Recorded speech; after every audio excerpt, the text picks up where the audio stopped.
Zuhu, welcome back my channel. Kembali lagi dengan saya Bulbul.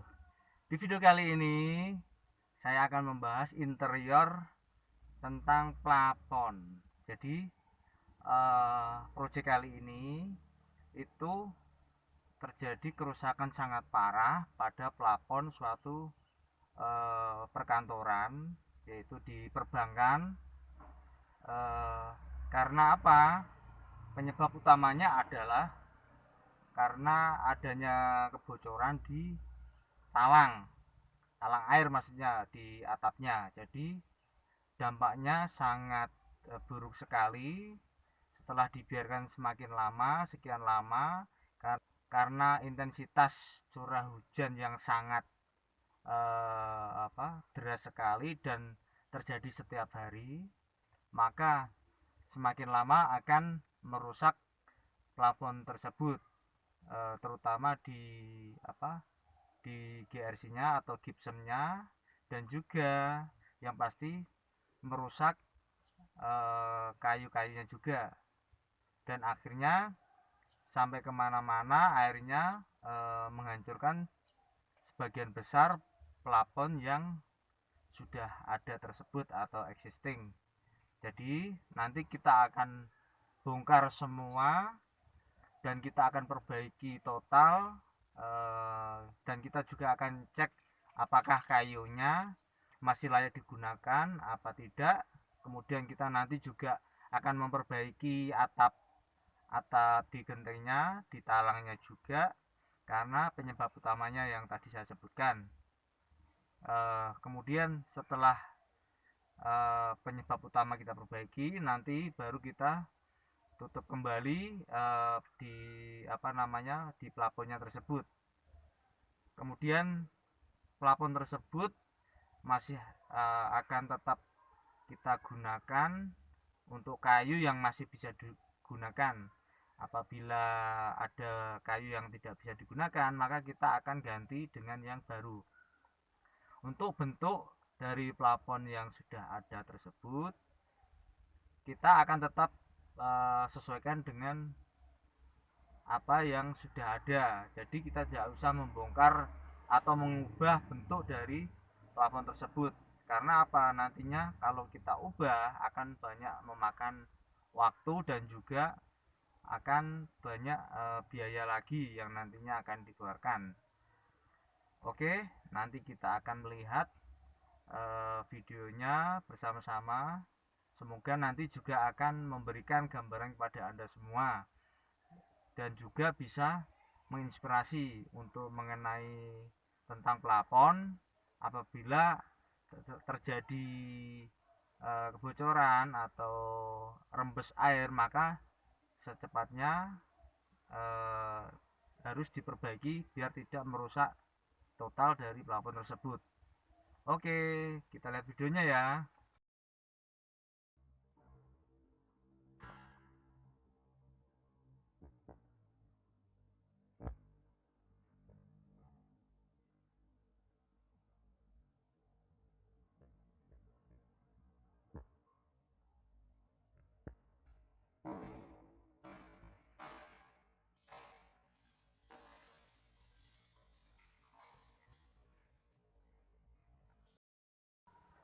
Jadi langkah awal untuk kita memperbaiki plafon yang rusak ini, kita pertama harus naik ke genteng dulu, kita cari penyebab titik bocornya, posisinya di mana.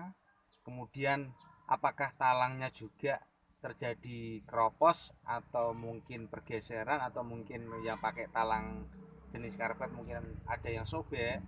Maka kita juga harus memperbaiki dulu talangnya. Setelah genteng atau yang pakai galvalum, uh, bisa diperbaiki dulu galvalumnya yang bocornya, kemudian kita perbaiki untuk di talangnya. Setelah kedua titik itu kita perbaiki, kemudian langkah berikutnya adalah kita membongkar plafon yang lama. Jadi kita bongkar semua, yang perlu diganti ya diganti. Apabila masih ada yang bagus bisa digunakan, maka tetap kita gunakan untuk meminim budget ya, anggaran, supaya tidak terlalu membengkak.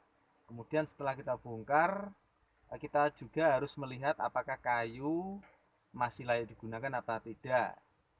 Setelah kita cek semua dan kita sudah mengetahui apa yang perlu kita ganti, jadi langkah selanjutnya setelah semua terbenahi, maka kita bisa menutup kembali dari pelapon-pelapon tersebut. Kita tutup kembali dengan yang baru. Sebenarnya kalau permasalahan utamanya kemarin segera diperbaiki, maka tidak akan separah ini. Karena kemarin itu tidak secepatnya ditangani, kebocoran yang awalnya cuma sedikit, semakin lama semakin melebar dan akhirnya merusak kayu, merusak GRC, merusak gipsumnya.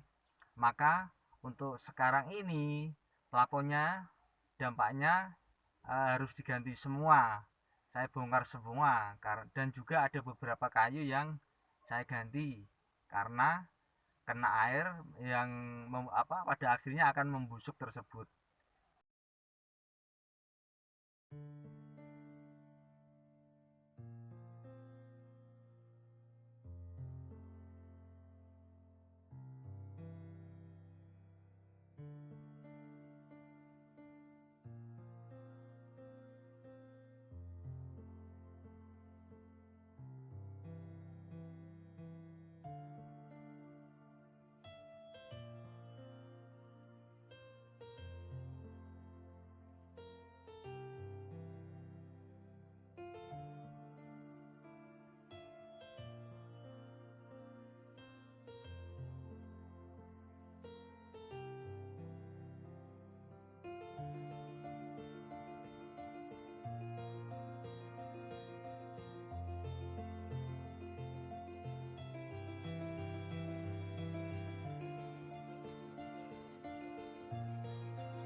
Terima kasih telah melihat video saya. Semoga apa yang saya gambarkan di video kali ini memberikan informasi yang positif tentang plafon. Jadi pada intinya segera secepat mungkin diperbaiki apabila ada suatu kebocoran di atap atau di talangnya tersebut. Segera panggil tukang untuk segera menangani kondisi tersebut biar tidak memperlebar atau tidak memperparah tingkat kebocorannya atau kerusakannya.